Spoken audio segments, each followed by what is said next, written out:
안녕하세요. 경제를 말하다입니다. 예고드린 대로 양자 컴퓨터 제2탄 양자 오류에 대해서 좀 알아보는 시간을 갖도록 하겠습니다. 양자 컴퓨팅은 현재의 GPU 천하를 뒤엎을 것으로 예상되는, 그리고 기대가 되는 차세대 컴퓨팅 기술이죠. 0과 1, 이 둘 중 하나의 특성을 가지는 비트들을 순차적으로 연산하는 전통적 의미의 컴퓨팅에서 벗어나서 이젠 0이 될 수도 있고 1이 될 수도 있는 이 양가적 특성을 가진 양자를 활용하는 이 양자 컴퓨팅을 통해서 기존 컴퓨터로는 해결이 불가능하거나 매우 어려웠던 문제들을 가뿐히 해결할 수 있는 시대가 곧 올 것이다 라고 생각합니다. 자, 이렇게 양자 컴퓨팅이 각광을 받는 이유는 전통적인 방식의 컴퓨팅과는 달리 0과 1을 한 번에 묶어서 연산하는 것이 가능하기 때문이에요. 이러한 양자 중첩의 특성을 잘 활용을 하면 현재의 컴퓨팅 환경에서는 비교할 수조차 없는 쾌적한 AI 연산이 가능해집니다. 그렇기 때문에 각광을 받고 있는 거예요. 현재 AI에서 가장 문제점으로 제기되고 있는 부분이 무엇일까요? 저는 레이턴시라고 생각을 합니다. 지연 시간이 존재한다는 것이죠. 질문을 입력하면 바로 답변이 나오는 게 아니라 클라우드 서버에서 자료를 취합해서 답변을 만들고 이를 단말기로 전송하는 데에 걸리는 이 레이턴시가 존재를 한다는 거예요. 만약 단순한 챗봇을 이용할 때에 걸리는 레이턴시라고 한다면 그냥 기다리면 그만입니다. 하지만 자율주행 중이라면 어떨까요? 레이턴시로 인해서 답변을 받기도 전에 이미 사고는 벌어지고 있을 가능성이 99.99999%입니다. 완전 자율주행이 아직까지도 자리를 잡지 못하고 있는 이유 또한 이러한 레이턴시에 기반하고 있다고 보아도 과언은 아니죠. 하지만 양자 컴퓨팅이 활성화된다면 이러한 레이턴시를 획기적으로 줄일 수 있을 것이라 기대를 하고 있는 것이죠. 상상을 뛰어넘는 연산 능력도 한 몫을 단단히 하지만 양자 통신까지 결합된다면 이 레이턴시 문제를 거의 완벽에 가깝게 해결할 수 있을 것이다 라는 기대감이 크다라는 것입니다. 하지만 이렇게 완벽에 가까울 것 같은 양자 컴퓨팅에도 약점은 분명하게 존재해요. 여러 가지 약점이 존재하지만 이번 시간에는 양자 오류에 좀 집중을 하고 싶은데요. 사실 이 양자 컴퓨터의 약점으로 지목되는 여러 가지 사항들이 있는데 이것들은 거의 이 양자 오류들을 해결하는 과정에서 나오는 문제점들이기 때문에 가장 근본적인 문제인 양자 오류에 대해서 살펴보는 것이 타당할 것이라고 생각합니다. 양자 오류가 일어나는 이유는 양자라는 물질 자체가 매우 불안정하고 예민한 물질이기 때문이에요. 양자는 우리가 눈으로 관측할 수가 없는 원자 단위의 미시 세계에서 일어나는 현상들입니다. 눈으로 관측이 가능한 물리 세계에서는 전통적인 물리학 법칙들이 이상 없이 작동을 해요. 하지만 눈으로 관측되지 않는 원자 단위의 미시 세계로 들어가면 전통 물리학으로는 설명이 불가능한 여러 신비한 현상들이 펼쳐지더라 라는 것입니다. 눈에도 보이지 않는 이 원자 세계를 통제해야 된다라고 하는 것이 보통 어려운 일이 아니겠죠. 이 양자 상태인 큐비트, 이것을 어떻게 통제할 수 있는가가 양자 컴퓨팅의 가장 큰 과제라고 할 수가 있는 거예요. 그리고 큐비트를 통제하는 과정에서 일어나는 대표적인 두 가지 양자 오류가 양자 컴퓨팅의 발목을 잡는 가장 큰 이유로 작용을 하고 있다 라는 것입니다. 지금부터 그 두 가지 대표적인 양자 오류가 무엇인지에 대해서 살펴보고요. 어떤 이유에서 그것들이 발생하는지도 간단하게 살펴보는 시간을 갖겠습니다. 참고로 저는 다 아시다시피 전공자가 아니죠. 그렇기 때문에 틀릴 가능성 매우 높습니다. 정말 정확한 정보를 얻고 싶으시다면 전문가들의 채널을 방문하시기를 추천드립니다. 개인적으로는 안될공학 그분이 굉장히 잘 설명을 해주시더라고요. 그곳으로 가시면은 자세한 정보들을 얻어가실 수 있을 것 같아요. 그리고 제 콘텐츠는 저희 구독자분들은 다 아실 텐데 매의 눈으로 관찰을 해주시고 틀린 점이 있다면 또 비판을 해주시면 제가 겸허하게 수용하도록 하겠습니다. 자, 그러면 양자 오류 출발합니다. 양자 뒤집기 오류라는 것이 있어요. 양자 컴퓨터는 앞서 말씀드렸듯이 잘만 개발이 되면 정말 세상을 뒤바꿀 수도 있는 엄청난 파급력을 갖춘 기술임에는 분명합니다. 하지만 이 양자 오류라는 골칫거리 때문에 아직 상용화가 멀었다. 20년, 30년은 걸려야 된다라는 평가를 받기도 합니다. 마치 자동차의 엔진이 고장이 나면 자동차가 꼼짝달싹 없이 멈춰서는 것과 같이 이 양자 컴퓨터 또한 양자 오류로 인해서 연산의 부정확성을 야기하거나 혹은 작동 자체가 아예 멈춰버릴 수도 있습니다. 그렇기 때문에 양자 오류 문제는 반드시 교정이 필요해요. 자, 그렇다면 대표적인 양자 오류에는 어떤 것들이 있을까요? 첫 번째, 양자 뒤집기 오류입니다. 가장 흔하게 발생하는 양자 컴퓨터의 오류예요. 자, 다음에 그림을 보시면 큐비트는 0이 될 수도 있고 1이 될 수도 있다 라고 설명을 드렸죠. 그만큼 매우 예민하고 불안정한 물질이에요. 양자 뒤집기 오류는 양자를 딱 관측을 하면 그 값을 정확하게 알 수가 있다고 하거든요. 자, 양자를 관측을 했습니다. 0으로 나왔어요. 결과값이 0이에요. 그런데 0으로 관측된 양자의 상태가 갑자기 1로 바뀌어버립니다. 이게 바로 양자 뒤집기 오류예요. 마치 동전 던지기를 해서 앞면이 딱 나왔습니다. 벌칙을 수행을 해야 되잖아요. 그래서 다시 한번 동전을 확인합니다. 근데 오라? 뒷면이 됐네? 이런 황당한 일이 큐비트에서 벌어지는 오류가 바로 양자 뒤집기 오류예요. 이미 결정된 양자의 값이 0에서 1로 갑자기 바뀌어 버리면 그 모든 연산이 틀린 것이 되고 정크 데이터가 되는 것이죠. 사용하지 못하는 쓰레기로 전락해 버리는 겁니다. 마치 방정식을 풀 때 변수를 처음부터 잘못 입력을 하면 그 이후에 모든 연산 과정이 다 틀어져 버리는 것과 마찬가지예요. 양자 뒤집기 오류가 발생되면 첫 단추부터 이상하게 끼워져서 모든 연산 과정이 무너져 내리는 겁니다. 이러한 양자 뒤집기 오류가 발생하는 이유는 철저히 외부의 환경 때문이에요. 지나치게 외부 온도가 높아서 양자 안정성이 깨진다든지 작은 진동에 의해서 양자가 흔들려 버리면 큐비트 값이 변해버리는 겁니다. 미시세계의 기본 단위인 이 양자는 외부 환경에 굉장히 민감하게 반응해요. 예민핑이에요. 민감핑입니다. 그래서 큐비트를 안정적으로 유지하기 위해서는 외부 환경으로부터 양자 컴퓨터를 철저하게 보호하는 것이 필요해요. 이러한 큐비트 안정화를 위해 양자 컴퓨터는 마이너스 273도 이하의 극저온을 유지해서 초전도 상태를 유지하도록 세팅이 되는 겁니다. 바로 이러한 극저온 상태를 유지하고 양자 컴퓨터를 외부 변수로부터 보호하기 위한 보호 용기 등 여러 고가의 보호 장비를 두루두루 갖춰야 돼요.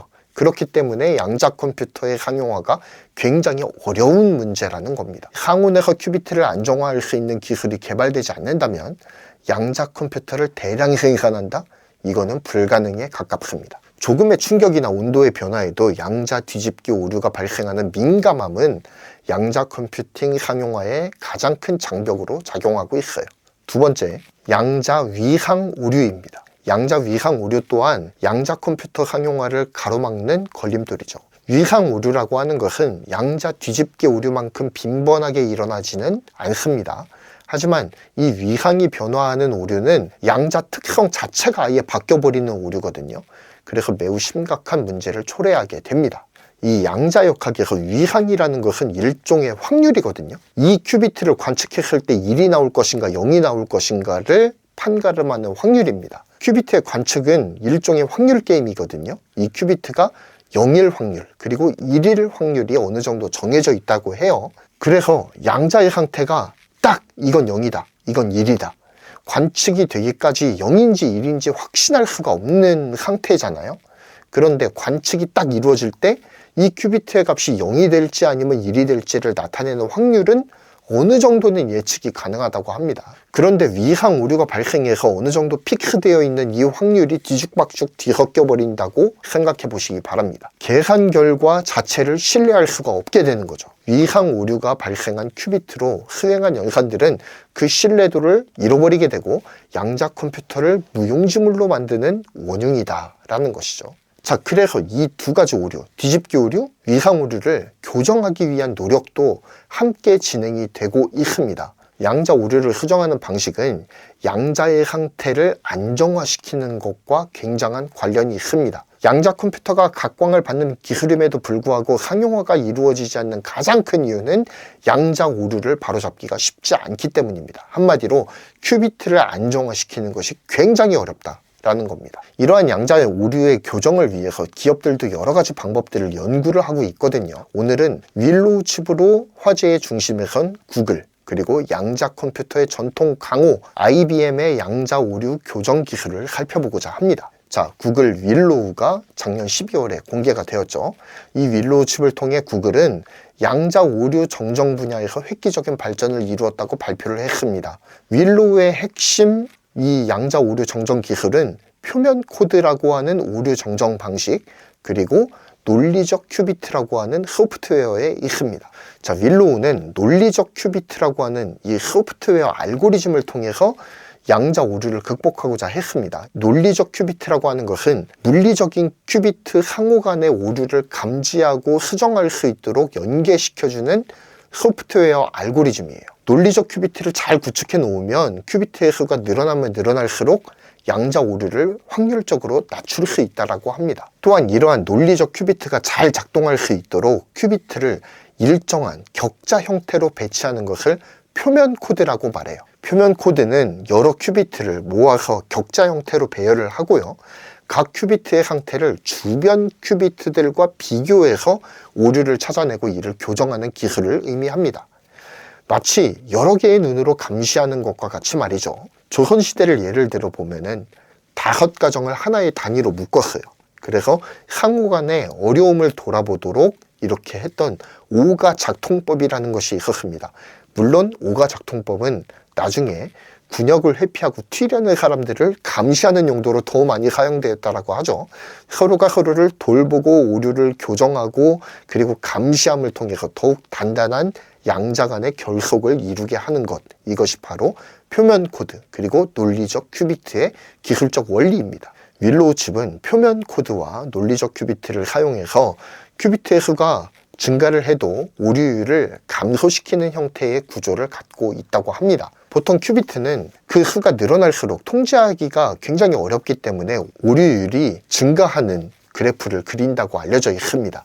하지만 격자 형태의 표면 코드 그리고 이들을 소프트웨어적으로 결속하는 논리적 큐비트를 활용하면 상호 간에 단단히 결속이 되면서 오류율이 오히려 감소한다고 해요. 또한 윌로우는 오류 정정 과정에서 필요한 추가적 큐비트 수를 줄여서 더 효율적인 오류 정정이 가능하도록 고안이 된 기술을 갖추고 있다고 합니다.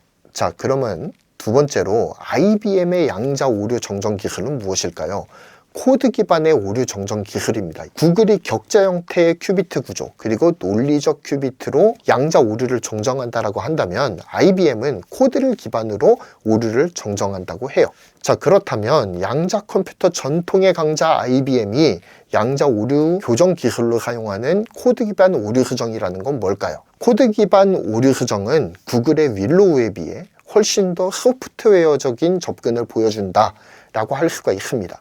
이는 특정한 수학 코드를 짜서 그 코드를 활용하여 오류를 감지하고요, 수정하는 방식을 의미합니다. 큐비트들을 특정 코드에 따라서 배열을 하고요, 이 코드의 통일된 특성을 활용해서 오류를 찾아냅니다. 이는 흡사, 암호 해독 과정과 굉장히 유사하다고 말하거든요. 코드의 규칙을 임의로 정해주는 거예요. 그래서 이 코드의 규칙으로부터 벗어나는 큐비트들은 오류다 라고 해서 교정을 해주는 것이죠. 자, 이러한 코드 기반 오류 정정 기술은 뒤집기 오류뿐만 아니라 위상 오류까지도 폭넓게 교정할 수 있다는 장점이 있습니다. 하지만 코드 기반 오류 수정을 효과적으로 수행하기 위해서 추가로 많은 큐비트가 필요하게 됩니다. 그러니까 큐비트 수가 증가하는 거죠. 그러면서 야기되는 문제는 양자 컴퓨터의 크기를 증대시키는 결과를 초래한다라고 해요.